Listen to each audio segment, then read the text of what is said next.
বাংলাদেশের সাবেক প্রধানমন্ত্রী, তিনবারের প্রধানমন্ত্রী, বিএনপি চেয়ারপারসন দেশনেত্রী বেগম খালেদা জিয়ার জন্মবার্ষিকী।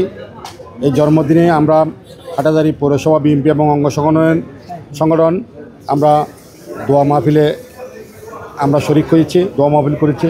মহান আল্লাহর দরবারে আমরা দোয়া করেছি আমাদের প্রিয় নেত্রী, দেশনেত্রী বেগম খালেদা জিয়াকে যেন সুস্থতা দান করেন এবং আগামী দিনে যে বাংলাদেশ জাতীয়তাবাদী দলের যে নির্বাচন, আগামী যে নির্বাচন, সেই নির্বাচনে বাংলাদেশ জাতীয়তাবাদী দলের চেয়ারপারসন দেশনেত্রী বেগম খালেদা জিয়া সুস্থ থেকে যেন আমাদেরকে, বাংলাদেশকে আগামী দিনে জাতীয়তাবাদী দলকে ক্ষমতায় আনার জন্য নেতৃত্ব দিতে পারেন, সেজন্য আমরা মহান আল্লাহর দরবারে দোয়া করেছি।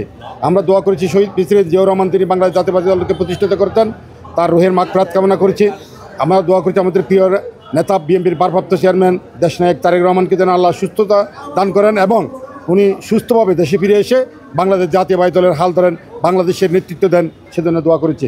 সাথে সাথে আমাদের প্রিয় নেতা, বিএনপির আমাদের খালেদা গণমানুষের নেতা ব্যারিস্টার মীর মোহাম্মদ হেলালুদ্দিনের নেতৃত্বে বিগত সময়ে যখন আন্দোলন সংগ্রামে, যখন স্বৈরাচারী নির্যাতন করেছিল, তখনই আমরা আমাদের প্রিয় নেতা ব্যারিস্টার মীর মোহাম্মদ হেলালুদ্দিনের নেতৃত্বে ঐক্যবদ্ধ ছিলাম। আগামী দিনেও আমাদের প্রিয় নেতা হাটাজারি গণমানুষের নেতা ব্যারিস্টার মীর মোহাম্মদ হেলালুদ্দিনকে দানের শীষের প্রতীক নিয়ে আমরা নির্বাচিত করে জাতীয় সংসদে পাঠাবো, এই প্রত্যাশা রাখে এই আল্লাহর কাছে দোয়া করে সবাইকে ধন্যবাদ জানিয়ে শেষ করছি। আসসালামু আলাইকুম।